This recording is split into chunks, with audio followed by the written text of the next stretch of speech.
For the longest time, Five Nights at Freddy's had one main villain, William Afton, Springtrap, the Yellow Rabbit, and recently the animatronic, whatever name you might call him. There was always just one, and he always Always came come back. back. That was until Steelwool took over the creation of the series, of course. We all know who I'm talking about, none other than the Mimic. I, Gregory.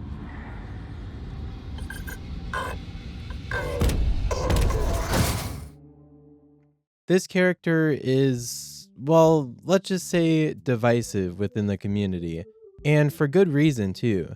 Today, I would like to discuss the Mimic and go over why I think he's actually an amazing villain for the current era of FNAF games. Before we start, be sure to... Did you hear that? I'm pretty sure I just heard a door creak open over there. Weird considering all my doors are locked. Oh well, I can't check that right now. I gotta get this video done quick. I'm sure it's nothing to worry about. I'll be fine.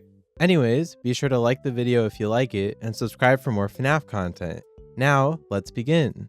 I want to start off with all the positive aspects I believe make the Mimic a perfect main villain for the modern era of Five Nights at Freddy's. Then, in the later half of the video, I'll go over some of the reasons I think people dislike the Mimic and explain why I don't share those same concerns. With that, let's start off with something strong, the lore. Now, I'm not going to dive into the darkest pits of lore, even though they are Open for business. but I do want to point out the positives that this character has on the lore. The main thing here is just getting more details in general. I'm making this before Secret of the Mimic comes out, but even based on what we've seen before release, I am fairly certain that this character will be used to fill in a good chunk of the earliest parts of the timeline. This is great because honestly, what concrete evidence for anything do we really have for the majority of early FNAF?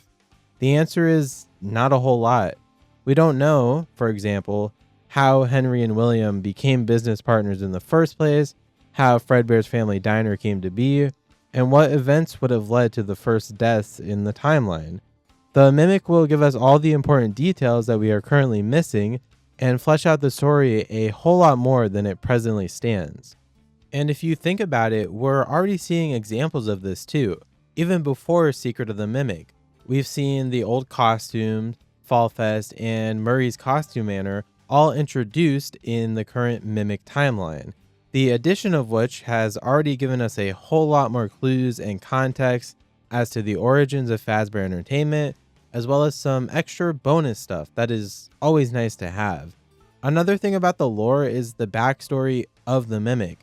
I don't know about you, but for me, the story of how this endo was made and how it ended up as a deadly killing machine is such an interesting and intriguing storyline.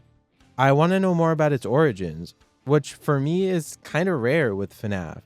Sure, it would be nice to know more about the Bite of 87, or even about like who got arrested in the FNAF 1 newspapers, but the story of the Mimic brings out a whole new investigative side of me that I really didn't know that I had.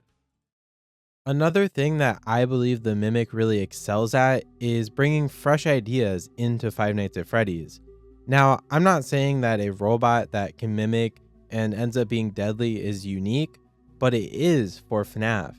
Don't get me wrong, I love classic FNAF and everything that comes with it, but it's also great to see the series expand in such a big and unique way.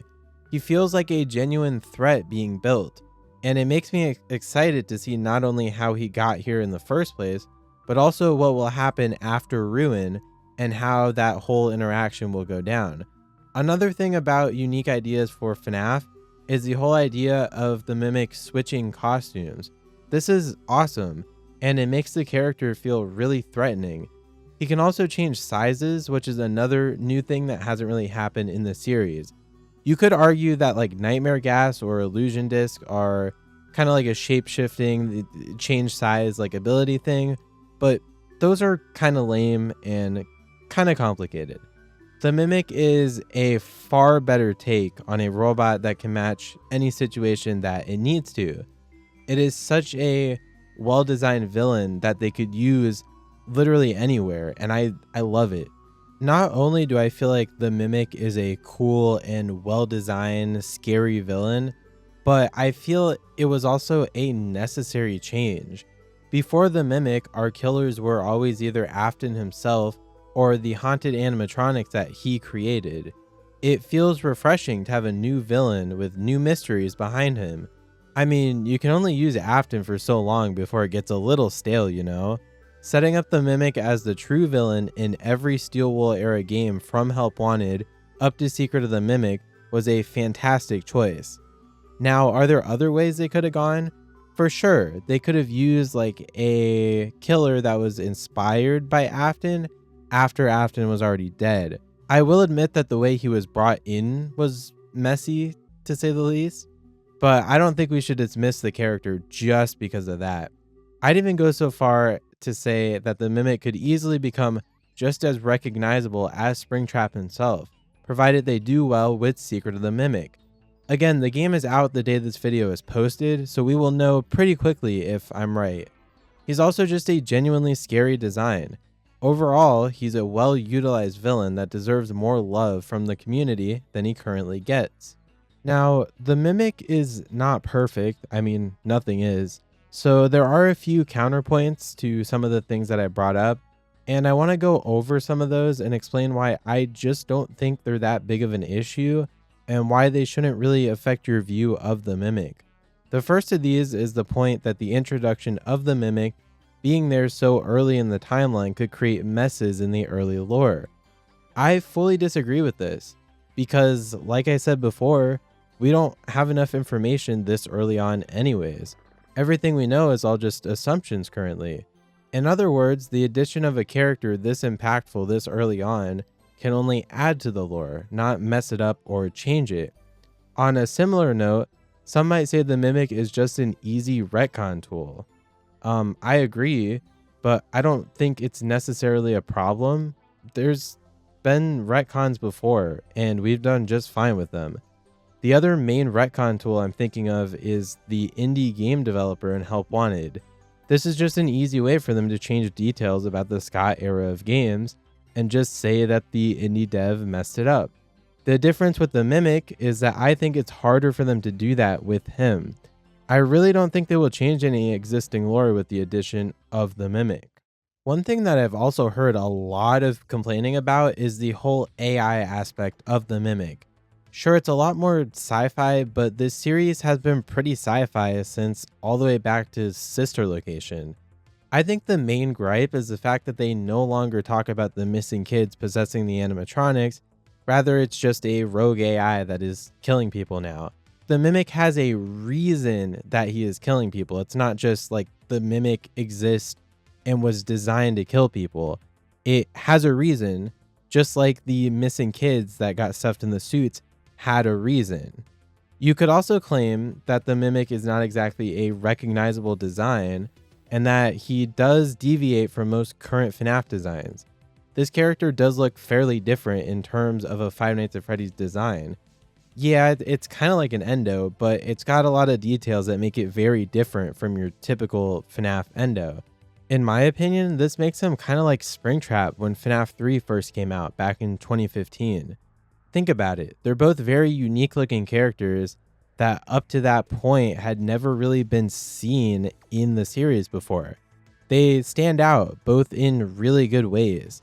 The Mimic looking different makes him a whole lot more fit to be FNAF's next villain than any other character we've seen.